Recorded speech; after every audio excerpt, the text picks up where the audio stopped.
Good morning, everybody. So today we are talking extreme triathlons. And what are they? Where do they come from? So extreme triathlons have been around for quite a while. The first one you could say is the Norseman in Norway. That's been around for 10 or 11 years. Not 100% too sure, but 10 or 11 years. Ever since then, they have expanded. So you can find some in Australia, not Australia, but New Zealand, in Patagonia, in Alaska, in Wales, in Sweden, in Switzerland. They're everywhere. And now you have the Knysna Extreme triathlon. So have a look. If you're looking for another challenge, after a standard triathlon, have a look at the extreme triathlons. They take you to the most incredible places you can find.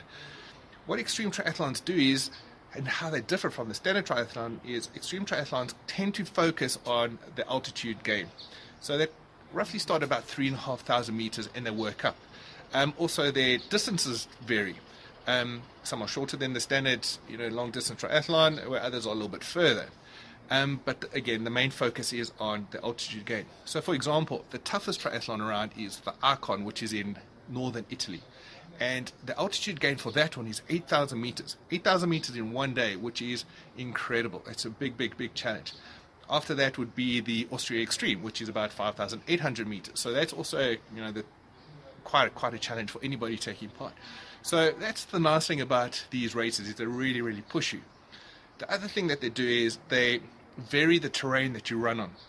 So with a standard triathlon, you have a transition area, where this one you'd swim from one point to another point, then cycle from that point to another point, and then run from there to the finish line. So it's a point-to-point race, but they take you on these different journeys. So, for example, the Norseman, they throw you off a ferry, and you have to swim through the fjord. It's stunning.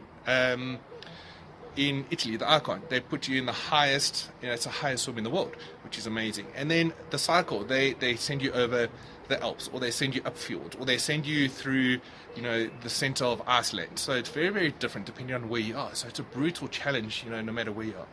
And then when it comes to the run, again, the terrain varies. You'll be running on a beachfront, for example. The Thor XURI, you run on a beachfront for quite a distance. Austria Extreme, you go up, through trail runs onto cow paths.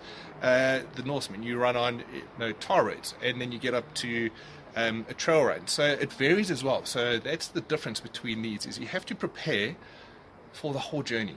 Where again, the normal triathlons are generally flat and they're quick. Where this one is, altitude gain, you have to really dig deep, and it's a race against you. It's more of an endurance survival race. How would you say it? Sustained energy survival race instead of high energy, high sugars, and then off you go. So that's a difference, really, in a nutshell, between extreme triathlons and the standard triathlons. So if you're looking for something different, have a look. It brings you back down to the basics. There's not much fanfare, there's not much noise, there's no lights, or just a big thing. It's really the pure race, you against yourself, with your supporter, taking you through to the finish line.